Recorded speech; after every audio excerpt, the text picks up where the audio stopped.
Don Axel Kaiser, muy buenos días. Buenos días, Fernando, ¿cómo están? Pues señores, aquí no estamos tan bien como quisiéramos, pero nos interesa mucho saber qué es lo que pasa en Chile y por qué resolvieron los chilenos declararle la guerra a todo lo que traían. El mayor crecimiento de América, el mayor combate contra la pobreza, los mejores indicadores económicos, y un día resolvieron pelear con todo eso. ¿Nos lo explica, Axel, qué es lo que está pasando en Chile? Bueno, Fernando, yo vengo anticipando hace mucho tiempo que esto iba a ocurrir. Nosotros en Chile hemos caído en un estado psicológico de depresión que nos está llevando al suicidio, y ese estado psicológico de depresión se cultivó durante, yo diría, al menos 2 décadas, una década, narrativas y discursos en contra de todo lo que habíamos logrado, un discurso que tenía por centro la igualdad, que como sabemos es la ideología más tóxica y destructiva que puede apoderarse de un país, la de la igualdad, material por supuesto, no la de la igualdad ante la ley, que esa es la que nos falla en todos nuestros países.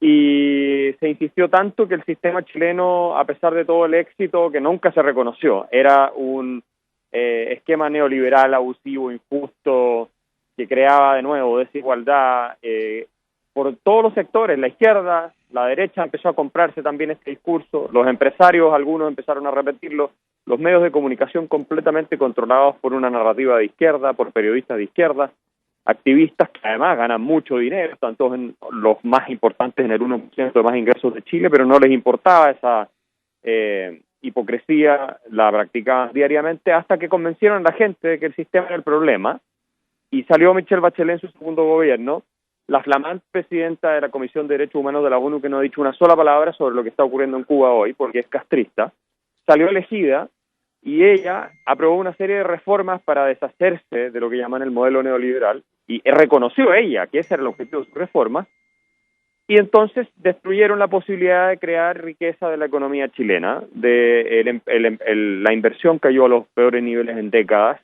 el crecimiento colapsó, digamos, si estaba por sobre 5% los 4 años anteriores, el promedio de ella fue menos de 2%, per cápita fue prácticamente cero, y eso generó una frustración creciente de personas que ya no veían mejorar su situación. Piñera salió elegido prometiendo tiempos mejores, de hecho ese era el eslogan de la campaña de Piñera, tiempos mejores. No cumplió porque Piñera es una persona sin ninguna capacidad de conducción política y tampoco tiene las ideas muy claras, para ser franco. No tenía mayoría en el Congreso, hay que reconocerlo, pero no supo de todas formas arrinconar a la oposición. ¿Y qué es lo que termina ocurriendo en el 18 de octubre del año 2019? Ya venía hace mucho tiempo una narrativa también contra la autoridad, contra las fuerzas policiales, contra las fuerzas armadas, y el país termina explotando de mano de grupos coordinados, en parte también infiltrados desde Cuba, probablemente desde Venezuela, que se encargan de hacer ataques muy específicos a puntos neurálgicos de la ciudad, como son el transporte, el metro, ciertas carreteras. Querían atacar la provisión de agua, la provisión de electricidad, y a esto se suma un ambiente en el que la frustración ciudadana se expresa en muchas cientos de miles de personas que salen a las calles a manifestarse, y la izquierda aprovechó este momento, Fernando, y dijo que el problema era la Constitución, algo que venían repitiendo ya hace mucho tiempo, pero que no habían logrado tener la fuerza para hacer una asamblea constituyente. Y Piñera, en su infinita incapacidad política y falta de entendimiento, decide, junto con la derecha, la verdad, sacrificar la Constitución actual, bajo la que hemos tenido el mayor progreso histórico y estabilidad democrática del país, y le entregan la Constitución a la izquierda. Y hoy tenemos una convención constituyente que quiere declararse en asamblea constituyente, tal cual lo hizo Chávez en Venezuela, tal cual lo hizo Correa, y así sucesivamente, y quieren refundar el país completo. Ese es el escenario en el que nos encontramos, y por supuesto la refundación no es, Fernando, para tejer más aún el derecho de propiedad, limitar el rol del Estado, no, es para convertirnos en un país mucho más socialista. Entonces, la verdad es que se ve muy mal el escenario futuro de Chile. Probablemente no vamos a terminar como Venezuela, porque nuestras Fuerzas Armadas no son de línea chavista, pero desde el punto de vista económico, social, ya es un país del cual mucho dinero se está yendo y mucha gente está pensando en abandonar también porque las oportunidades no se están creando y hemos caído en una dinámica populista de prometerle a todo el mundo cosas gratis que nos tiene con el déficit fiscal más alto de la historia del país. ¿Más alto que el que tenía Chile en la época de Allende? Bueno, la expansión del gasto público y del gasto en general, sumando los retiros que se hicieron de los fondos de pensiones, habría que sumar eso, porque si no, no es mayor, pero está muy parecido a lo que fue el primer año del gobierno de Salvador Allende, está en ese rango. Entonces, es inmanejable, es casi el 40% del producto, Fernando, si uno suma todo lo que gastó el Estado, más lo que gastó el Estado de plata de los contribuyentes, no es que lo gaste el Estado de plata de los bolsillos de los políticos, más lo que puso el Banco Central y obviamente los retiros de los fondos de pensiones que fueron parte de todo este populismo supuestamente para combatir los efectos de la pandemia, pero en realidad no era ese el objetivo, sino que era destruir el sistema de pensiones y poner liquidez en manos de la ciudadanía. Bueno, esa es la situación. Axel, y entiende uno poco por qué los chilenos podían estar deprimidos por esta o por aquella razón, pero ahí estaban las cifras. Y las cifras demostraban que era el país de América con mayor desarrollo, que era el país de América con mayor combate contra la pobreza, que era el país que había conseguido mayores efectos en lo que llaman la igualdad de oportunidades. Y entonces, contra eso, cómo se revuelve uno? Esas cifras, esas realidades no le impresionaron al pueblo chileno y resolvió irse por el precipicio de estas reformas socialistas que conducen a un allendismo cuyos efectos no se le pueden haber olvidado por lo menos a la gente de mayor edad en Chile, por Dios, si es que lo vivimos, si es que lo presenciamos, cuando en Chile no había literalmente qué comer, cuando Chile estaba en la ruina total y absoluta con el gobierno de Allende dirigido por Fidel Castro. ¿Todo eso se ha olvidado, Axel? Hay un porcentaje de la población que lo recuerda, pero por supuesto no todos los que son jóvenes, que en este minuto vendría siendo una mayoría, yo diría, incluso, o casi una mayoría, los que son menores de 50, por ejemplo. Y el tema es que cuando los países como las personas se intoxican con discursos y narrativas de odio y de envidia, no hay nada que hacer, esto es irracional, Fernando, esto no tiene nada de racional, entonces las cifras y los números no sirven para nada. En la discusión pública lo único que se instala son eslóganes simplones de resentimiento llevados a cabo por políticos, insisto, intelectuales, activistas, periodistas de izquierda, que meten veneno en las conciencias de las personas, las llevan a odiar el país en el que están. Y la verdad es que quienes les ofrecen destruir el país y al mismo tiempo les prometen que destruyendo el país van a estar mejor, son los políticos de izquierda y algunos también de derecha, por supuesto, pero en general son los políticos de izquierda, y por ellos votan. Y esto ha producido que se corra todo el escenario político hacia la izquierda en Chile, al punto de que hoy no tenemos un solo candidato presidencial, casi, con ideas que son propiamente de centro-derecha o liberales. Es decir, tenemos tal vez 2 precandidatos presidenciales. Este domingo en Chile son las primarias, porque tenemos elecciones presidenciales en noviembre de este año, y en la misma derecha el candidato que más opciones tiene, que es Joaquín Lavín, él se define a sí mismo como un socialdemócrata, eso lo dice él, y ha emitido opiniones que sistemáticamente avalan la tesis de la izquierda de que Chile es un país clasista, explotador, abusador. Entonces, cuando uno tiene esas categorías de análisis instaladas en la discusión pública y le prometen a la gente, además los políticos, en una ola populista incontenible, que van a vivir mejor sin trabajar más y sin producir más, y que la diferencia la cubre la redistribución que hacen ellos, es decir, quitándole a los que tienen más para darles al resto, entonces tienes el cóctel perfecto, Fernando, para avanzar por una senda de destrucción institucional. Y si tú ves las reformas que hemos hecho en educación, tenemos con la segundo gobierno de Michelle Bachelet, con ese mismo pretexto, se reformó la educación superior para darle gratuidad en las universidades. Al 60% querían hacerlo al 100%, pero el 60% de menores ingresos, que suena emocionalmente muy atractivo y como descorazonado oponerse a eso. Pero bueno, se hicieron las reformas y también al sistema de educación particular subvencionado, porque la izquierda quería impedirle a los padres poder financiar parte de la educación de sus hijos. Y hoy día tenemos los peores resultados en décadas de niveles de educación y las universidades están perdiendo prestigio y están perdiendo capacidad de financiar investigación y todas esas cosas porque la gratuidad va asociada con una fijación de precios a los aranceles. Entonces se están quedando sin recursos. Fue una catástrofe completa. Le llaman le dicen que es peor que el Transantiago, que fue la reforma al sistema de transporte público de Santiago, que fue una catástrofe, que se estudia en políticas públicas en distintas facultades del mundo por el desastre que fue. Y así estamos. Lo mismo fue la reforma tributaria. Destruimos nuestro sistema tributario, lo hicimos mucho menos atractivo para la inversión, somos uno de los países que más cobra impuestos en la OCDE a las empresas con la tasa más elevada, y junto con Colombia somos los dos países cuyo porcentaje de recaudación tributaria total es el más alto, la parte que viene de las empresas.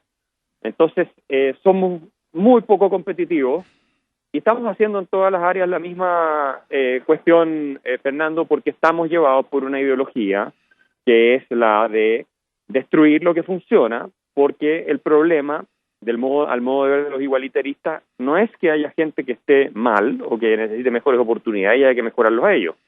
Hay que atacar lo que está funcionando y a los que están bien. A esos hay que rebajarlos y hay que llevarlos hacia abajo y por lo tanto destruyen las libertades que hacen posible que a algunas personas le estén yendo mejor solamente por el hecho de que no todos están al mismo nivel que ellos, aunque los otros estén progresando también.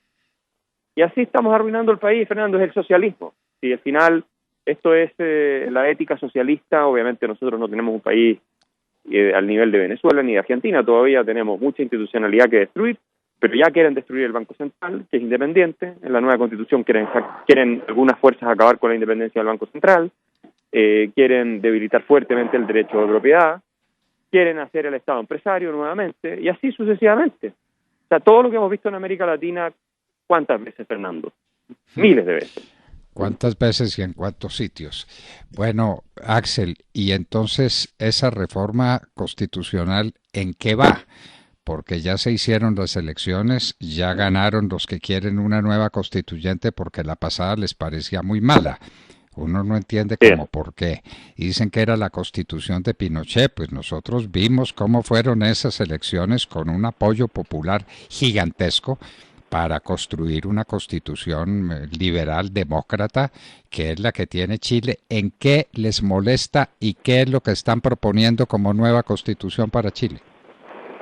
De nuevo es una fantasía y una mentira que se ha repetido sistemáticamente por los medios de comunicación, por los periodistas de izquierda, por intelectuales de izquierda, por políticos de izquierda y también al de derecha algunos también. Nunca falta, ¿no es cierto? Esto de que la Constitución es el problema. Esto es algo que la ciudadanía nunca pensaba, nunca pensó, nunca se preocupó de la Constitución.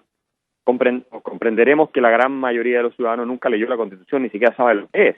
Pero sin embargo, como la Constitución establece muchos límites al incremento del poder del Estado, es decir, al incremento de la gente que controla el Estado, del poder de ellos, entonces la izquierda, en fiebre refundacional también tan típica de América Latina, terminó por establecer una narrativa de que era la Constitución, la gente empezó a creerlo, y es cosa de ver las encuestas.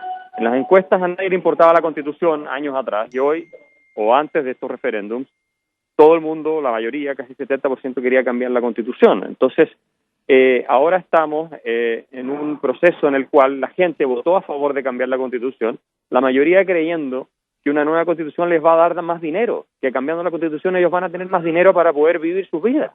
Esa es la respuesta que se ve en las encuestas. Es decir, creen que van a tener derechos sociales, que van a tener educación mejor, de mejor calidad, gratis, que van a tener educación, salud gratis, que van a tener pensiones mejores. Como si cambiar una Constitución multiplicara mágicamente los recursos que se encuentran disponibles en un país. Tenemos los países más ricos del mundo, los latinoamericanos, porque no hay otra región con más experimentos constitucionales que América Latina, y Venezuela, junto con Haití y República Dominicana, son los países con más cambios constitucionales en la historia del mundo. Y ahí están esos países. Entonces, nosotros hemos comprado esa narrativa bastante estúpida, yo voy a decir, Fernando. O sea, lamentablemente estamos creyendo cuestiones de que son para niños, son cuentos para niños, y sin embargo un porcentaje importante de gente las cree, y ahora está esa convención sesionando, y a lo único que se han dedicado en estas semanas que llevan es a dar un triste y patético espectáculo de agresiones, de violencia verbal entre ellos, de la izquierda amenazando con rodear la convención con sus camisas pardas de siempre, que son todos estos activistas violentistas que tienen, emitiendo resoluciones que no tienen nada que ver con el mandato que ellos tienen, que es el de redactar la Constitución. Quieren que se liberen a todos los delincuentes que destruyeron Santiago el 2019, están exigiéndolo, la Asamblea aprobó una resolución con 2/3 de sus votos, esta Convención Constituyente, para que se libere a todos estos delincuentes, quiere que se libere a los terroristas del sur. Esto les debe sonar bien conocido a ustedes en Colombia, y estamos en esa situación en la cual está dominada por fuerzas de izquierda radical que también quieren deshacerse de los quórum establecidos para sesionar. O sea, nosotros en la reforma constitucional que se le hizo a la Constitución de ahora, que permite la creación de esta convención, ¿cierto?, se establece el quórum de 2/3 de sus miembros para aprobar cada reforma constitucional, es decir, cada nueva norma que se vaya redactando y estableciendo. Y eso lo quieren ellos pasar a mayoría simple para convertirse en una asamblea constituyente y presentar a esta asamblea constituyente como un nuevo poder del Estado que pueda incluso, si así lo quiere, dejar sin efecto el Congreso en ejercicio y someter al presidente de la República, al Poder Ejecutivo, a las Fuerzas Armadas, todo. Eso es lo que están apuntando. No sé si lo van a lograr, probablemente no van a lograr ese nivel de poder, pero lo que sí está claro es que están trabajando por destruir el orden institucional y establecer un sistema socialista de corte chavista en Chile. Eso es una cuestión que es completamente evidente, ¿ya? Incluso los socialdemócratas moderados que estuvieron a favor de cambiar la Constitución están empezando a ver que esto no era lo que ellos habían propuesto. Eso siempre ocurre con las revoluciones. Los moderados que las asusan terminan cayendo, ¿cierto?, muchas veces víctimas del monstruo que ellos mismos contribuyeron a crear. Y ahora estamos en ese problema, Fernando, del cual no sé cómo vamos a salir. Bueno, están copiando en parte lo que aquí hicimos. Yo no sé si haya más reformas constitucionales en República Dominicana. Aquí hemos tenido a la pésima constitución que hicimos en el año 91, una constitución lamentable, mal hecha, mal diseñada por personas que no tenían la menor idea de lo que era el derecho constitucional. Le hemos regalado 52 reformas constitucionales desde el año 91 hasta acá, 52 reformas. Yo no sé si nos gane República Dominicana, a lo mejor, pero estamos en 52 reformas constitucionales. Ahí le dejo pues ese punto para que ustedes lo superen. Y entonces uno se pregunta, ¿en qué estorba la Constitución actual el desarrollo de Chile? ¿En qué estorba la riqueza? ¿En qué estorban las medidas que se puedan tomar para ayudar a los que llaman menos favorecidos? Pues claro que tiene que haber medios positivos y medios que signifiquen las posibilidades de mayor cantidad de empleo, pero es que eso no lo decide una Constitución. Ojalá se pudieran crear empleos escribiendo papeles. Eso sería maravilloso, sería un gran descubrimiento, ¿sí? Nosotros tenemos, Fernando, más de 100 reformas desde el año 89 a esta Constitución, más de 100 reformas, y bueno, se le cambiaron, y esta, sí, les ganamos, y esta Constitución... Nos ganan. Así es, y tiene la firma de Ricardo Lagos. La firma, el año 2005, Ricardo Lagos le hizo al presidente socialista más de 50 reformas a la Constitución, con Congreso Pleno aprobándolas, y él y todos sus ministros de izquierda son los que firman la actual Constitución. Esta no es la Constitución de Pinochet, es la Constitución de Ricardo Lagos. Quedan algunas cosas que se heredaron de la Constitución que se hizo en el año 80, pero que son fundamentales, algunas de las cuales venían incluso de antes. Pero la izquierda insiste, la izquierda extrema, con que es la de Lagos-Pinochet. Ahora a Lagos también lo consideran un traidor. Y esa es la mentalidad que se ha instalado en Chile. Es realmente de tercermundismo esto, Fernando, esta idea de que cambiando constituciones se resuelven los problemas. Y, insisto, es propio de la tradición latinoamericana que termina por destruir nuestros países. Y claro, la Constitución tiene algunas instituciones importantes, el Banco Central Independiente, las normas de expropiación que obligan al Estado a indemnizar antes de quitarle las cosas a las personas, a los dueños y cosas así. Y esas las quieren debilitar o eliminar directamente para pasar a un sistema estatista abierto. Claro, acabar la propiedad privada, acabar las garantías individuales, acabar las posibilidades de desarrollo económico, en lo que Chile ha sido un modelo.